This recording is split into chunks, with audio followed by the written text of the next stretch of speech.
Okay, well there we go, fully charged. We're just about to set off, and this is going to be the range test. As you can see, it says 20 miles available, 100% battery charge.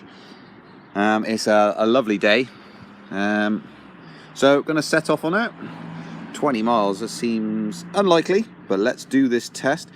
Total mileage on the vehicle, we need to get that important part, is 4.8 miles. So I shall ride around and see what the total I get is without charging.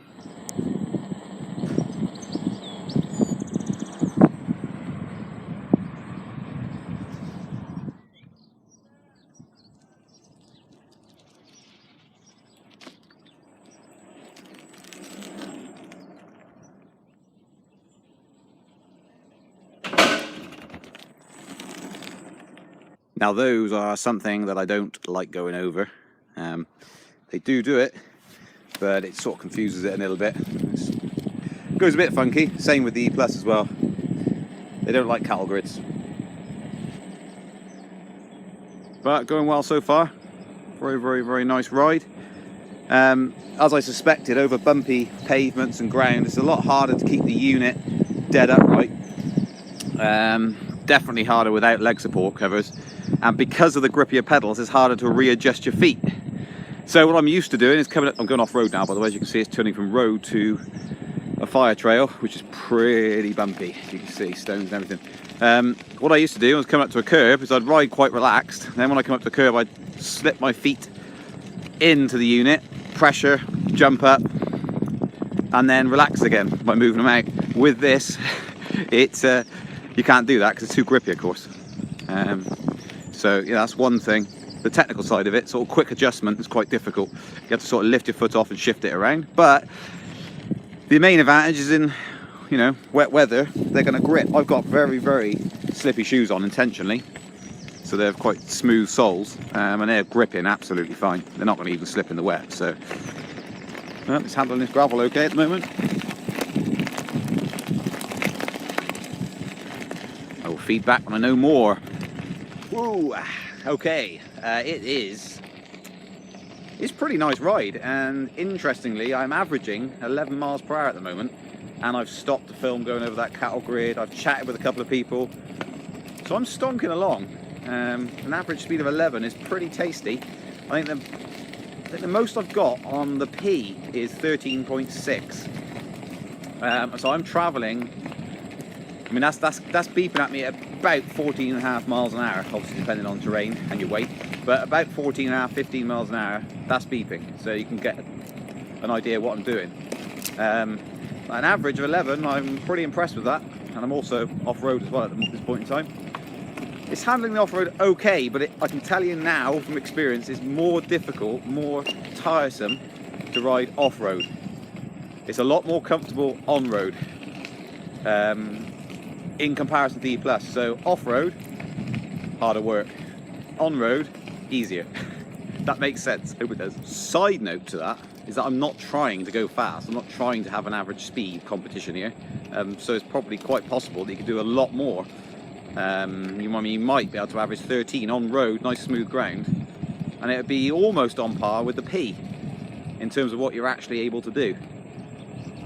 So it's an interesting one. It might be a test for another time, but I could do the same route, and that with the P, when I got 13.6, I was actually trying then. I was thinking, how fast can I get from A to B on a set route? And that was the average speed. I was going for time, the quickest time there, which is a bad thing. I keep telling people it's a bad thing to go fast, but you do it at your own risk. So we will see. I'll test that some other time. As always, things have gone very off-roady now. I always seem to end up finding an extreme route somehow. But anyway, I'm still going forward, and it's handling it okay. So more effort required to keep the unit actually upright and stable between your legs. But you have to sort of ride the huge wobble between your legs, basically, because there's no leg supports, as I keep saying. But if you kind of go with it, not a lot really happens if it does wobble left and right. You just have to get used to the huge wobble. But I'm out on the muddy trails, and tree roots and stuff like that. So it's all good fun. I'm hoping this is going to get me to my destination. Never ever been here before. I'm supposed to be going to work, you know. Luckily, I'm my own boss, so if I rock up late at the office, I don't really get told off that much.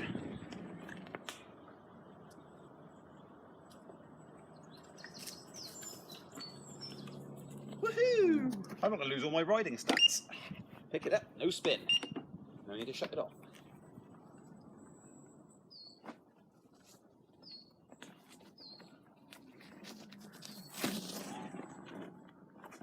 Right, I've done 4.7 miles so far, and the battery is, if I can actually get this to focus, 46%. So is it going to do 20 miles? Yeah, right, is it? It's looking like it's going to be about the same as the E+, which is about right, because it's 310 watt hours. And the E+ has got 10 more watt hours than that, so yeah, so it's going to do 10 miles, I would have thought, approximately. But we will see. I'll carry on testing.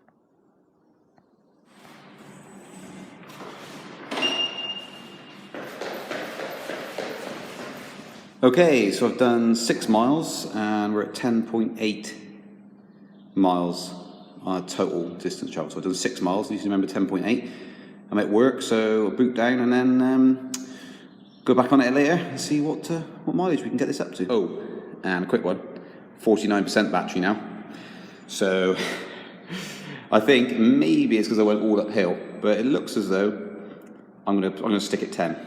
Stick at 10. If we get better than that, that's awesome. Okie dokie. Right, currently travelling along at 27% battery now. I've just done a live video. Some of you joined. For those that didn't, it went on to low battery, 19%.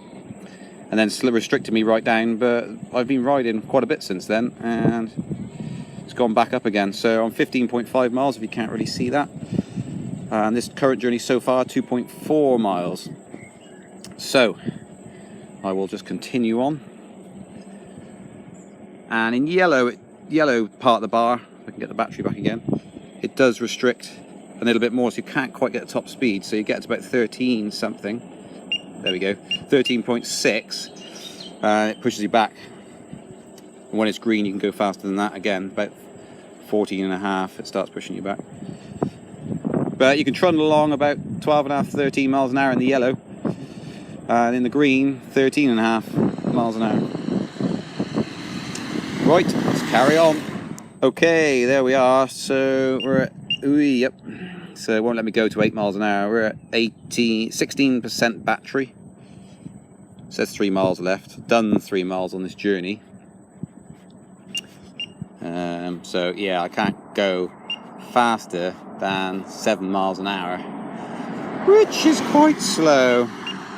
Feels very slow when you've been travelling at sort of 13 miles an hour. Better than walking, I suppose. But yeah, there we go. So at the moment, total mileage 16.1. Okay, got 1 mile showing on it, and we're at 10%. So 10 miles is what this thing will do, if that's to be believed, and the facts seem to state that. With my rider weight, so I'm about 13 stone, 5 pounds, something like that, probably.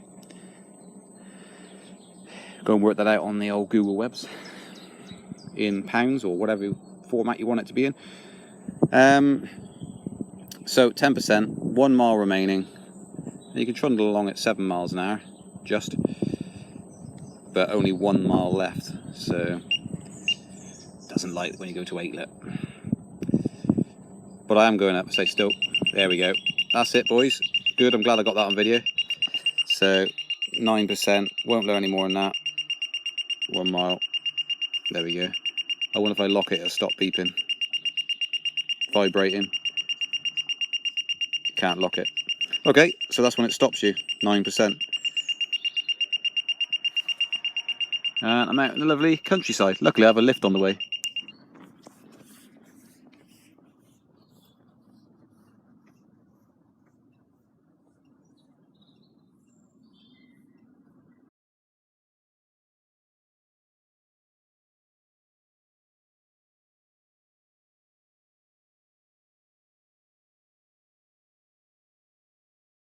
and that is the weight of the S2, kilograms.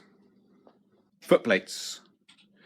E plus foot plate versus the S2 foot plate, which is now going to fall over on me. Might boot it up. There we go. Right, that's the size of it. Looks like it may even fit on. Don't know why you'd want to retrofit them, but might actually try and fit that and let you guys know whether or not they do actually fit. But they are pretty much the same. A little bit thinner maybe on that one. The actual base of it is pretty close to the size of the plus ones. So there you go. That should answer a few questions. Foot plate. May as well show you, I thought, how it's held on. So you just need to remove these. They're grub screws. Now the other ones just have a straight bar through with a grub screw at the bottom. You undo that, punch the bar out, it comes out. These have actually got grub screws on them. And this controls how tight you want it to be. Like now, as you can see, when it removes all loose, if you do it up, it actually gets stiffer. So you can kind of hone it in to what you want it to be. That's pretty stiff now. So you can just get it just right to what you want. You get the idea. Right, let's undo that. But do not lose these, of course. Otherwise, you won't be able to get spares because I haven't got any yet. Soon.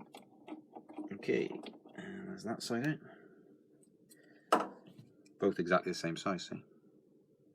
Would appear to be. Yes, they are. Thought I was wrong for a second. Okay, and then we've got a bar through the middle of this that we need to get out. As far as I know. Oops, what am I doing? Oh no. I did have everything on standby. I presume it's the same size grub screw. It is. That's pretty tight in there. Okay, let's try that. There she goes. Right, what do we got? We've got a little plastic, and it is mildly tapered. I think it might just be a... maybe it's not tapered. That sits in that side. I presume there's another one on the other side. And this is the bar that actually has a flat edge on it. I don't know if you can see that. And there we go. There's the foot plate. Let's see. Yeah, it does come with a little plastic thing the other side as well. Okay, let's see. It's got to fit on, hasn't it? This